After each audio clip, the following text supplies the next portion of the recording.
Well, good evening, my friends. I guess I'll just start the video because I never know how to start a video. Believe it or not, it's never as simple as just turning on a camera and just talking. I've had people say, oh, you should curate your videos more and edit your videos more and maybe upload less often and make better quality videos. And I always think the same thing. Okay, I'll try that. And then I realized that it's already enough time put into it. I have several different lights set up and a variety of different cameras and options and notes around me half the time. But sometimes I just want to talk about life. And, that's really what this channel has always been about. And this particular, the reason I'm mentioning that, I guess, is just to say that I really make every effort to keep this channel organic and my raw thoughts. And sometimes I've thought, what would it be like to have millions of subscribers? And I thought it would be awesome in one way, but it would be horrible in another. Because I feel like I'd have to cater my content, and everybody understands that. Any one of you knows that a channel who gets really popular ends up having to keep their content hot and fresh, or else it just falls off the map. And I'd rather just build what you would call an organic audience. And so what I'm going to talk about in this one, and the reason why I mentioned that first is because I know a lot of my subscribers don't agree with all of my points. And when they mention that, and they say, oh, well, honestly, I like your channel, but I don't agree with all your points, I say, good. I don't want you to. I would feel awkward if people agreed with everything. It would mean I am living in an echo chamber. And even though I've been accused of living in an echo chamber, that's complete nonsense, because I don't censor people, I don't delete comments, I don't, unless somebody is overly hostile, like 5 to 10 times, and then I'll just mute them for a period of time. But no, I'm never immune to criticism. I'm a human being too. So to get to the point here, what I wanted to talk about was being... It sucks because I don't feel like my battery on my camera now that I see will even have the time. But I'm going to go for it anyway. Because it's better if I don't make a video that's too long. We are at the beginning of what you would call a revolution, but it's not really the beginning. And what I mean by that is people are finally standing up for what they believe, but it's not something that's ever really new. It's just that the internet has amplified many voices. So I wanted to go back to, I was going to start with talking about protesting and how I feel about this. Bringing this up, I constantly, anytime I mention protests or BLM, I get attacked. But what if I were to talk about protests and BLM, and I was pertaining to Standing Rock? Now, in that case, you might not know what I mean, but BLM means Bureau of Land Management. When I first started hearing the term BLM, that's what I always thought about. And Standing Rock, in 2017, I remember we were monitoring that closely. I really felt for those people. They were standing up to protect land and water from an oil pipeline. Now, one side is saying, you're standing in the way of progress. The other side is saying, you're damaging our future generations' water and potentially land. Now, since then, there have been leaks in the pipeline. The pipeline did go forward. There have been all kinds of issues. Environmental reviews that were inadequate. Lobbyists that basically get their way because they always do. And the average person has really no say in how these things happen. So when a group of people stand up to the government, they're ridiculed and they're considered to be in the way of progress. And I'm not going to say that every protester, when it comes to a riot, is the same way. This is the problem we have with the protests right now with the BLM as far as Black Lives Matter. We have major protests going on around the country and the world, not just because of Black lives. Of course, we all have to admit this. This is a bigger picture. We have gotten to the point where people are just sick of being taken advantage of by their governments, by each other, and by the corporations most of all, because the corporations run the governments, right? So they're standing up for what they believe in. And a lot of people are scared of this. A lot of corporations are scared of this. And a lot of people with power do not like the fact that people stand up. So we demonize them. And so we say millions of people who are protesting against police brutality, you just label them under Antifa. And it's very convenient for a person who just wants to be able to just make a nice, clean, concise, cookie-cutter version of what's happening out there. But if you're focusing on what the media is telling you and then saying the media blows things out of proportion, you're buying into the same bullshit. You see? There are many people out there who do want change, and it's not just police. It's full government accountability. It's failed promises. Constant, decades of failed promises. Experimenting on American citizens. MK Ultra. Testing on soldiers, a variety of vaccines that had absolutely no clinical trials that were just given to soldiers. And the whole while, people just say, well, we just go along with what we're told. Whatever the government says, whatever the military says, whatever it might be. And standing up for what is right is extremely painful. It can be. The people who protested the Vietnam War in the 60s, they were ridiculed as communists. Now think about this. If you're a person who's opposed to protesting and you think that, war is necessary, I would really love to hear one person's explanation of how the people who were protesting against the Vietnam War were actually wrong and they were just dumb hippies. Because now we know it's true. Vietnam War was a complete waste of time. And nobody knows any real purpose. It was to curb communism, but it's absurd. There were deeper reasons. It was strategic positions in the world. The U.S. has always had this totalitarian kind of mentality, and the people go along with it. So,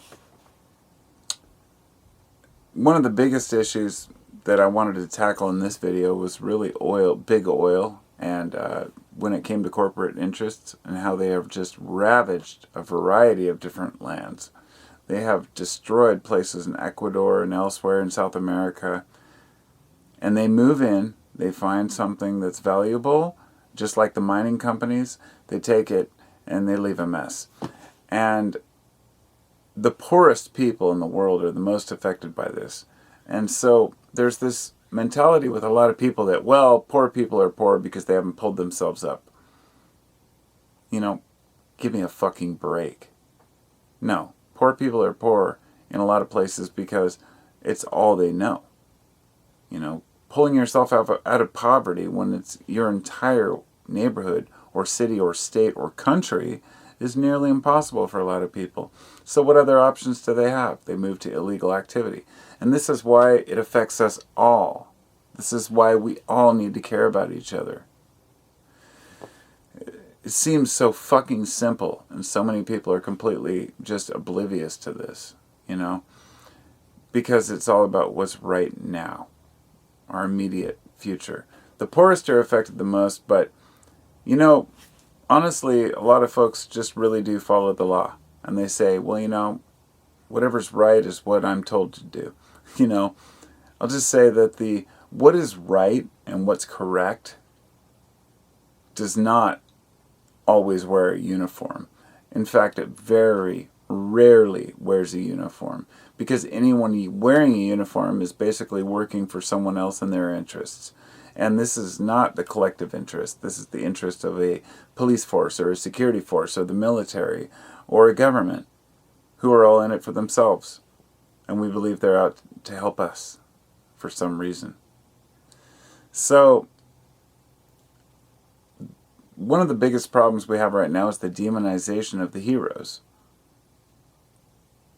We cherish and hold on a pedestal these people who treat others like shit. People like Donald Trump.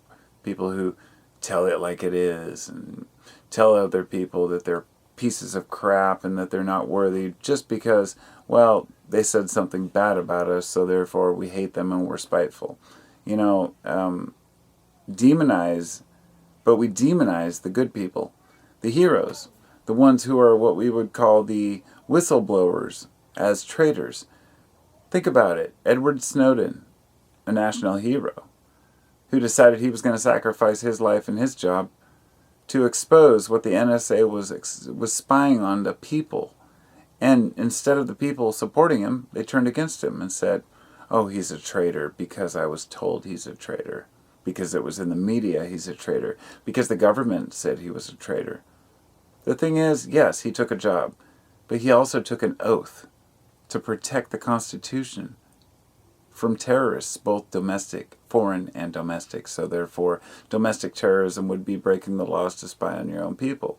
He took a chance, and it didn't work out very well for him.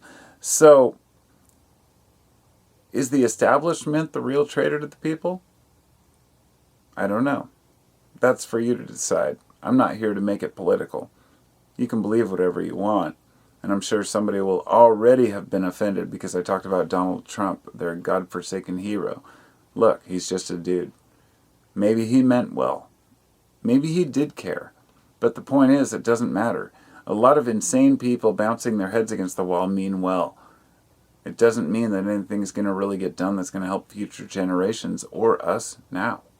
So, this short-term gain that we have, this mentality that all that matters is just getting a little bit more and benefiting a little bit more, is just absolutely preposterous. It will not endure. In other words, continual growth has to stop somewhere, is the big question. When does it stop? And if you disagree with that, and if you think that growth can continue forever, tell me how. And if you say we're moving to Mars, I'm just going to laugh because that's absurd. But the whistleblowers are demonized. The freedom fighters are demonized. Those who protest against injustice and try to get equality through the prison system. The people who demand justice in any way, shape, or form are somehow demonized by those with more power. And it's all a bunch of human games. You know, the beginning of this video, I was going to say one thing. I was going to say I'm an environmentalist. I was going to say, you know, aren't you? I thought, you know, I should Google that and just kind of confirm what it means, environment. The term was the aggregate conditions of which a being lives. It was actually which a human or non-human being lives, but a being. The aggregate conditions in which you live, that's all of us. Every one of us is in an environment, so we're all environmentalists if we're interested in the place we live. And it's not just our lives or our houses, it's our cities and our states. So we're forced into politics. And I want to say just a few things. You know, you cannot vote with your dollar if only a few corporations own everything. You cannot have freedom if we all can't agree on the definition of what it means. We can't speak up if we're afraid of going to prison for telling the truth. And we can't protest if we're labeled the enemy, like what happened in Standing Rock and what's happening now with the protests for BLM, the Black Lives Matter version, which every person is just labeled under Antifa because it's easier than dealing with an issue. And seeing the police brutality doesn't seem to change minds. The first time you've had your door kicked in by the SWAT team because it was a mistaken raid and they thought your neighbor had a couple pounds of weed or something, or a joint, depending on where you live, you might have a different opinion. And that's just what's important right here. We don't have to have the same circumstances, but if we don't care about each other's circumstances, they're not going to care about ours. If the people in the South don't care about the fires on the West Coast because It's just Antifa fires, and the people on the West Coast don't care about the South because they should have built better levees. It's not going to get anything done. So we have a government which distributes the money properly, hopefully, which doesn't work that way, to adequately try to help each other, the people within this country when they have a disaster. But the big fact is, and I hate to say this, we're headed for many disasters over and over and over, and eventually the federal government will not be there to bail us out. And in that case, we're going to have to get along. And that means we're going to have to say, there's a certain incompetence of how much our tax money goes to waste, but we cannot fix the system if we are not aware and educated on the details. And that is one of the hardest things, is to define what those details are and convince another person why they should care. People stand up when they are tired of being pushed down. It's a well-known fact, and it's happened through history. And when it comes to people deserving clean water, air, soil, and equal treatment, that's an extremely important thing. This comes down to another main point I wanted to make about how our public lands are being stolen away from us, when I mentioned the BLM earlier. And the parks, the forests, they're just being pawned off to the biggest corporation. That's what you should be paying attention to. That's what you should be mad about. If you want to get angry at the people who are really making these decisions, but also get mad at the right things, I guess. And I guess that is subjective, but I'll just say this. In society, it seems that we're more after short-term gain than any long-term future generational benefit. And maybe that sounds reasonable to us because, after all, we are here now, right? But that's the same mentality people had when they were just building nuclear arsenals. The best metaphor for that one I ever heard was, from the Cosmos, Carl Sagan. He did the Cosmos, the original one, but there was an interview with him. And he said, he looks at nuclear arms like two people in a completely gasoline-soaked and fumes everywhere, in a house just soaked with gasoline, fumes everywhere. One guy has 10,000 matches, the other guy has 7,000. And he says, they're arguing over whether they have enough or who has the most. It only takes one, right? Those little metaphors hit home. And so the main point I wanted to make here about the corporations, when I talked about the oil, I realize we have to live too. We have to have business. We have to run our businesses. We have to drive our cars, especially at this point. So until we mend our ways and we realize windmills have their own issues with magnets and rare earth elements to make them, which cause radioactive decay in these ponds and holding ponds. We also have nuclear power, which has nuclear waste. I'm a proponent of nuclear power, but every form of power has drawbacks. And even solar, you make solar, you get sun energy, but it costs and takes materials, transportation, and it causes a lot of waste to make solar panels. So here we are, stuck with, oh shit and oh shit. And the one thing that I wanted to clarify here was that I'm not harping and saying that no corporations should exist or that, that we can just let go of oil. But I'd like to leave you with a few numbers, because the best definition I ever heard of this was these corporations capitalize on the profits and they socialize the cleanup. And that's exactly what they do. And 161,000 abandoned mining sites in the United States. 161,000. And there are 94,000 oil and gas wells, including abandoned ones in America. And the guessed estimate to clean those up is $50 billion for the mining sites and another $6 billion for the oil sites, I believe. And that is a lot of money. But it's not about the money, it's about the resources. It's about the fact that it even has to happen. The military has had several different sites where they used nerve agents and a variety of different chemicals which polluted the soil and to this day are toxic to especially indigenous populations. Native Americans suffer the most from these things. Just east of here, about an hour drive, hour and a half, is Umatilla, the Umatilla military reservation, and there's just mounds for miles and miles and miles, and they're bunkers that are buried with soil, and every one of those bunkers is full of nerve agents, mustard gas, and fucking God knows what else is in there. I have no idea. But they've slowly started decommissioning it, but it's so dangerous it's nearly impossible to do. Just like Hanford, which is east of here too. And so they have stored train loads, which they literally had train loads of, radioactive waste. They drove it down into a tunnel and then buried it.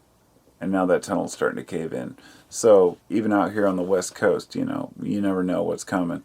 But just think about the amount of cleanup that's needed to fix this problem and why it wasn't done by the corporations themselves. It's a good question. So, and that's just in the United States. That's the problem. And that's with all our regulations, with our zoning laws, with our rules, and with the cleanup that we've already done. And then there are the Superfund sites, which I didn't even include. Superfund sites are just horrible, toxic sites, which people can't even go near. And maybe I'll save that for a future video. But I'd like to say that I like wildlife. I'm an outdoorsman. I like wildlife. I enjoy the fact that we have bears. Wolves are starting to come back now, even though the ranchers are killing them off again. Caribou up north. The forests, lakes, rivers, air, nature. I like these things. I think they're phenomenal. And I'd like to keep them around for my kids to enjoy. I don't want them to grow up in a world where we're selling out their national parks and their national forest land for a few dollars. If you're gold mining, what the fuck are you gaining for humanity? You just tell me this. This is the thing people don't consider. They say, well, it's progress. If people are mining gold at this point, they're mining it straight from the earth, not looking for nuggets, okay? They're using toxic leaching compounds and leaving behind a bunch of chaos. And they're doing it for just gold. We have a surplus of gold stashed away like a bunch of fucking leprechauns, We don't need it for industry. We don't use it for anything. It's just some pretty shiny object that none of us have. And people let their lands be looted in the name of progress because they're told to. What about oil? Maybe a landowner gets a little subsidy, a few bucks from it, Sure, maybe they made you a millionaire. But what about your neighbors? What about those that live around you? What about the wildlife that dies off? So we're stuck. I'll just leave you with this one quote that I mentioned earlier in a post I made. Don't let your income be more important than your outcome. Something that I came up with that just stuck with me, and I thought, I kind of like that.